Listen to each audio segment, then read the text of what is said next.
The reason why your English is not improving is because you're making these 7 mistakes. If you don't avoid them, you won't become fluent in English fast. I know this because I started learning English on my own and I went from beginner to fluency English level. If I didn't make these mistakes, I would have improved a lot faster. My English would have improved a lot faster if I didn't make these mistakes. I'm sharing them with you so you can avoid them so that you get to fluency faster than I did. The first mistake you're making is that you're studying the theory. A lot of English learners do this. I don't know why, but whenever they talk about learning English, they think about like buying textbooks and going through grammar rules and learning them without actually applying those grammar rules. So they learn like the past perfect continuous whatever, and then they never use it because they only learn about its definition and its examples and its structure, but they don't use the English they learn. They just learn the theory as much as they can. The second mistake is learning and following boring methods. I did this a lot as well. So when I was in school learning English in the beginning, I focused on learning English through grammar and through learning tenses and active passive voices and direct indirect and all of these grammar rules.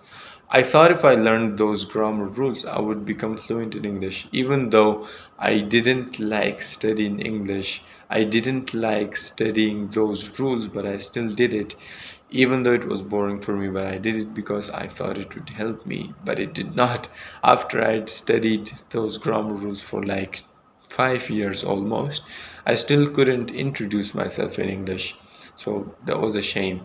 So following boring methods is like a losing strategy because you can't stick with it. Learning English is something you have to stick with for years. Even after you learn English, you have to keep learning because you don't want to lose your skills. You want to maintain, right?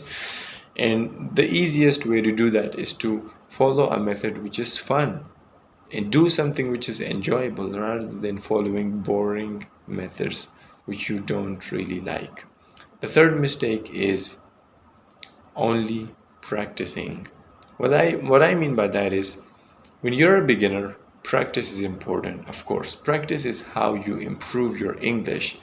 But you get to a level where the more you practice, like you practice for 3 4 hours, but your English doesn't really improve anymore that much.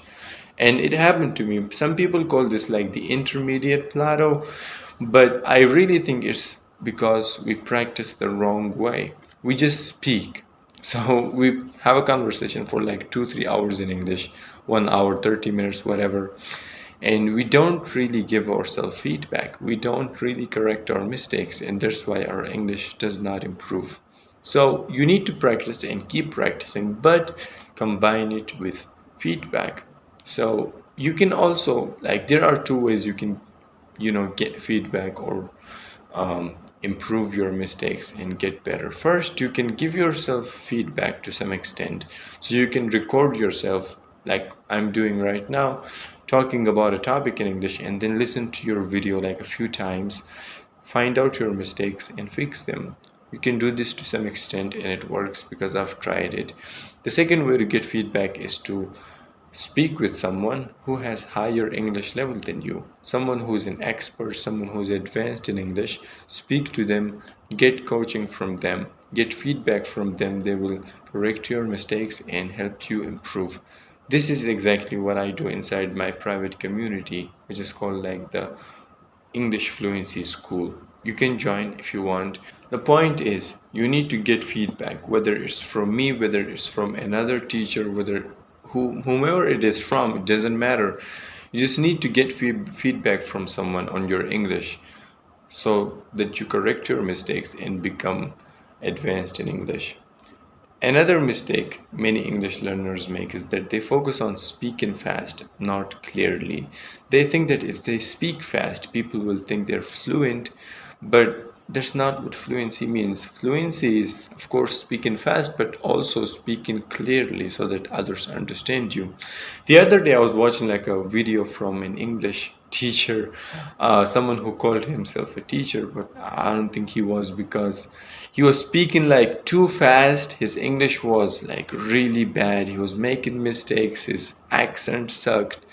And he was like, the speed, the pacing of his speaking was like so fast that even I couldn't understand what he was talking about. So don't do that. Of course, you can speak fast, but you need to prioritize clarity over speed. Once you're very clear, you can add the speed on top, but don't speak fast if you're not clear enough. The fifth mistake is learning vocabulary from lists. I've talked about this many times in my videos, and it's super important, and I think it's a common mistake many people make. So, English learners usually watch videos like 100 common words in English or 50 idioms you need to know, or they download like a 500 word list from Google and they memorize 10, 15 words every single day, hoping that by the time they finish the list they will be fluent. But no, that's not how English learning works. You need to learn words in context. You cannot just memorize vocabulary from a random ass list from Google. You need to learn words in context. And the way you do that is when you're listening or reading and you come across a new word that you don't know, you need to write it down with yourself somewhere and check it in a dictionary and learn its definition, and then try to use that word in your conversations. And that's how you learn vocabulary. That's how you learn words in context. Delete all the lists if you have any. If you have them on paper, burn them, whatever, but don't use lists, right? Another mistake many English learners make is that they ignore pronunciation. They think if they just know grammar, if they don't make mistakes, if they just speak correctly, people will not care about their accent and their pronunciation, but they're so wrong. Pronunciation, in my opinion, is even more important than grammar, because a person will put up with your bad grammar as long as you have good pronunciation, but they will never tolerate your bad pronunciation even if your grammar is good. So you need to be good at pronouncing words correctly. And one way to do that is first observe. When you're listening, really, really closely observe how native speakers pronounce words. If you really pay close attention, you will learn mentally and automatically how they say words, and all you have to do is just copy them when you speak, copy them when you practice. So observe and copy. That's how you improve your pronunciation. Ignoring pronunciation is a mistake. Don't do it, please.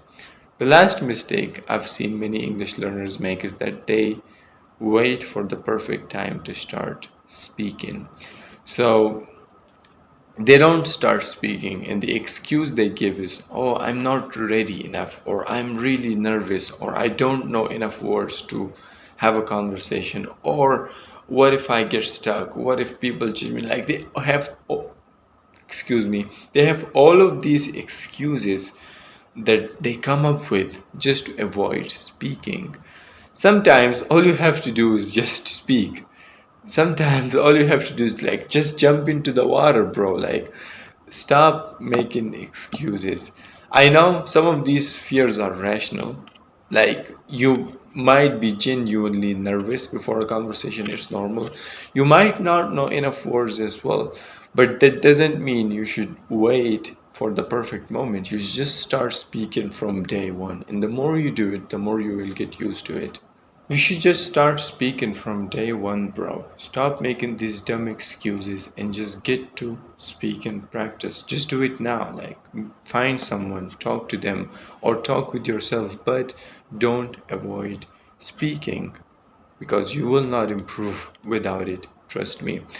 I've made these mistakes as well. So when I say you're making them, you probably are. I'm not saying this to judge you or anything, but I just wanted to share them with you so you can avoid them, so that you get to the fluent English level fast.